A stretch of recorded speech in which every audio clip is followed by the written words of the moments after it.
చిన్న ప్రార్థన చేసుకుందాం.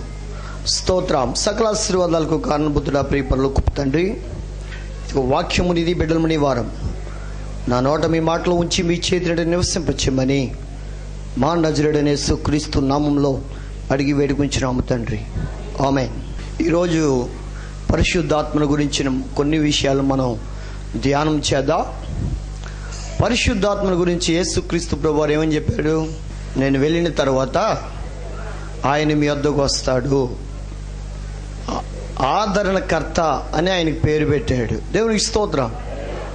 ఆ ఆత్మ కోసం ఆయన చెప్పినట్లుగానే అపోస్తులు మేడగదిలో కూడి ఉన్నప్పుడు వారి మీదకి ఆ వాగ్దానాత్మ దిగినట్లుగా వారికి వాక్శక్తి అనుగ్రహించిన కొలది వారు అన్య భాషలతో మాట్లాడినట్లుగా ఈ బైబిల్ గ్రంథంలో మనం అనేక దృష్టాంతాలు పరిశుద్ధాత్మ దేవుని గురించి ఇవ్వబడ్డాయి. దేవునికి స్తోత్రం.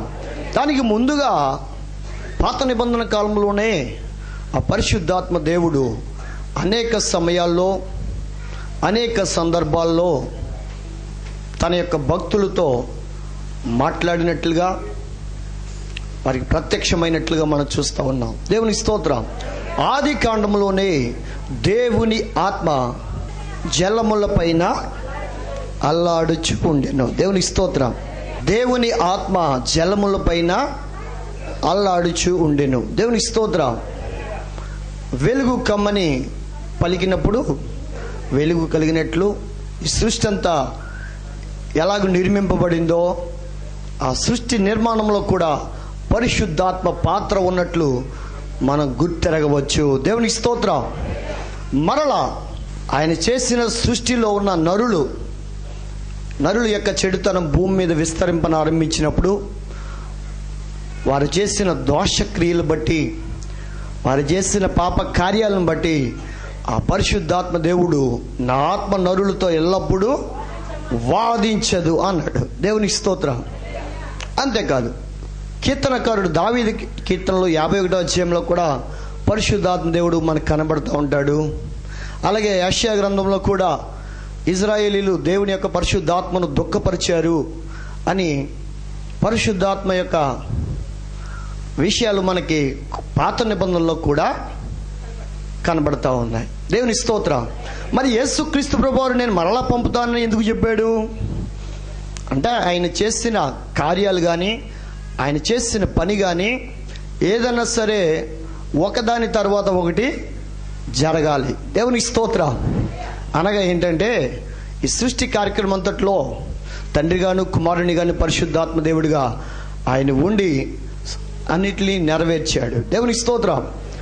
మరలా మానవులు దేవునికి మీద తిరగబడి దేవుని ఆజ్ఞను ధిక్కరించి దేవునికి విరోధంగా లేచినప్పుడు వారు శాపగ్రస్తులయ్యారు. దేవునికి స్తోత్రం. ఆ శాపము నుండి, పాపము నుండి, తీర్పు నుండి, నిత్య నరకాగ్ని నుండి మానవుల్ని రక్షించడానికి దేవుడు మరలా ఒక ప్రణాళిక వేశాడు. అదే రక్షణ ప్రణాళిక. దేవునికి స్తోత్రం. ఆ రక్షణ నిమిత్తమై యేసుక్రీస్తు ప్రభువారు శరీరధారిగా ఈ లోకానికి రావలసి వచ్చింది. ఆయన పనిని నిర్వర్తించి సిలువలో ఆయన సమాప్తమైందని దాన్ని ముగించాడు. దేవునికి స్తోత్రం. అంటే సర్వ మానవాళి రక్షణ కొరకు ఆయన తన రక్షణ ప్రణాళిక సిద్ధం చేసి దాన్ని సంపూర్తి చేశాడు. దేవునికి స్తోత్రం.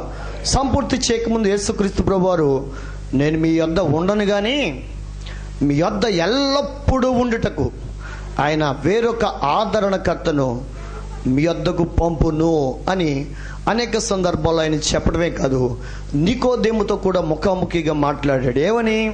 ఒకడు నీటి మూలంగాను ఆత్మ మూలంగాను జన్మిస్తే గాని వాడు దేవుని రాజ్యంలో, పరలోక రాజ్యంలో ప్రవేశించలేడని ధర్మశాస్త్రోపదేశకుడైన నికోదేముతో సూటిగా ఆయన మాట్లాడాడు. దేవునికి స్తోత్రం. ఆయన ఎక్కడా సుత్తి లేదు. ఆయన మాట్లాడే మాటలన్నీ కూడా డైరెక్ట్గా సూటిగానే ఆయన మాట్లాడాడు. కానీ యేసుక్రీస్తు ప్రభువారు అయితే ఆయన నికోదేముతో సూటిగా మాట్లాడాడు. అంతేకాదు, యోహాను కూడా ఏం చెప్పాడు? బాప్తిస్మం ఇచ్చే యోహాను, ఇదిగో నేను నీళ్లతో మీకు బాప్తిస్మం ఇచ్చుచున్నాను, నా వెనుక వచ్చేవాడు నాకంటే శక్తిమంతుడు, ఆయన మీకు నీటితోనూ ఆత్మతోనూ అగ్నితోనూ ఆత్మతోనూ బాప్తిస్మము. అననీయ సప్ఫీరాలు పరిశుద్ధాత్మను ఎదిరించి దెబ్బతిన్నట్లుగా బైబిల్ గ్రంథంలో వ్రాయబడింది. యేసుక్రీస్తు ప్రభువారు శరీరధారిగా ఉన్న దినాల్లో ఆయన మనుష్య కుమారుని ఏవైనా అంటే క్షమాపణ ఉంది, కానీ పరిశుద్ధాత్మని దుఃఖపరిస్తే వానికి క్షమాపణ లేదు. కారణం ఏంటంటే పరిశుద్ధాత్మ దేవుడు భూమి మీదకి వచ్చింది దేని నిమిత్తం? యేసుక్రీస్తు ప్రభువారు ఇచ్చిన విలువైన రక్షణను కొనసాగించడానికి. పరిశుద్ధాత్మ దేవుడు నీకు సహాయకుడిగా పనిచేస్తూ ఉన్నాడు. దేవునికి స్తోత్రం. ఆయన ఆదరణకర్తగా నేను ఆదరించేవాడై ఉన్నాడు, నేను సంరక్షించేవాడై ఉన్నాడు. తండ్రి అయిన దేవుని ఎదుట నేను నీతిమంతుడిగా, నిందారహితుడిగా, పరిశుద్ధుడిగా నిలవబెట్టడమే పరిశుద్ధాత్మ యొక్క పని. దేవునికి స్తోత్రం. ఆ పరిశుద్ధాత్మ ఉన్నాడన్న సంగతే కొంతమందికి తెలియదని పౌలుతో వాదించారు. దేవునికి స్తోత్రం. పరిశుద్ధాత్మ దేవుడు ఉన్నాడా లేడా? ఈ రోజుల్లో మనం చూసినట్లయితే తండ్రిని విడిగా ఆరాధించేవాళ్ళు కొంతమంది, కుమారుని విడిగా ఆరాధించేవాళ్ళు కొంతమంది. లేదు పరిశుద్ధాత్మ దేవుడే ఇప్పుడు పంపబడ్డాడు కాబట్టి ఆయనే మనం ఎక్కువగా ఆరాధించాలనే వాళ్ళు తయారయ్యారు. దేవునికి స్తోత్రం. ఆయన నువ్వు తండ్రిగా మాట్లాడినప్పుడు ఆయన తండ్రిగా, కుమారునిగా, పరిశుద్ధాత్మ దేవునిగా త్రియేక దేవుడిగా ఉన్నాడు. ఆయన వేరు చేయడానికి కుదరదు. దేవునికి స్తోత్రం. కారణం ఏంటో తెలుసా? నీలో ఉన్న ఏమేమి ఉన్నాయి? శరీరం ఉంది, ఆత్మ ఉంది, ప్రాణం ఉంది. ప్రాణం లేకపోతే ఇది ఎందుకు ఉపయోగం లేదు. దేవునికి స్తోత్రం. అలాగే ఆత్మ అనేది ఉందా లేదా నీలో? ఒకవేళ ఆత్మ నీలో లేకపోతే పశువుకి నీకు తేడా ఏమీ లేదు. ఆత్మ ఉంచాడు దేవుడు. దేవునికి స్తోత్రం. ఎక్కడొచ్చింది ఆత్మ నీకు? దేవుడు మానవుల్ని మట్టితో చేసిన తర్వాత తన గాలిని ఊదాడు లేదా? దేవుని జీవవాయువుని నరుల్లో ఊదినప్పుడు వాడు జీవ ఆత్మ అయ్యాడు. దేవునికి స్తోత్రం. జీవం ఉంది, అదే సందర్భంలో నీలో ఆత్మ కూడా ఉంది. అది దురాత్మ పరిశుద్ధాత్మ నీవు తెలుసుకుని ఆత్మానుసారంగా మీరు నడుచుకున్నప్పుడు శరీరాచలు నువ్వు నెరవేర్చలేవు. దేవునికి స్తోత్రం. అందుకనే రోమీయులకు రాసిన పత్రిక 6వ అధ్యాయం 3వ వచనం చదవండి. రోమీయులకు రాసిన పత్రిక 6వ అధ్యాయం 3వ వచనం. క్రీస్తు యేసులోనికి బాప్తిస్మము పొందిన మనమందరము ఆయన మరణములోనికి బాప్తిస్మం పొంది. ఆ విషయం మీకు ఎప్పుడైనా తెలుసుకున్నారా? ఆ విషయం మీకు అర్థమైందా? బాప్తిస్మం పొందడం అంటే మా పాస్టర్ గారు తీసుకుంటే కానీ పెళ్లి చేయని అన్నాడండి, మేము తీసేసుకున్నామండి. లేకపోతే తీసుకుంటే కానీ నువ్వు దేవుని బిడ్డవు కాదన్నాడు, మేము తీసుకున్నామండి అంటున్నారా? అది మంచిదే, కాదని నేను అంటున్నా. కానీ ముఖ్యముగా బాప్తిస్మం పొందిన మీరందరూ కూడా ఏమయ్యారంటే ఇక్కడ పౌలు ఆయన మరణములోనికి బాప్తిస్మము పొందితిమని మీరెరుగరా? కాబట్టి తండ్రి మహిమ వలన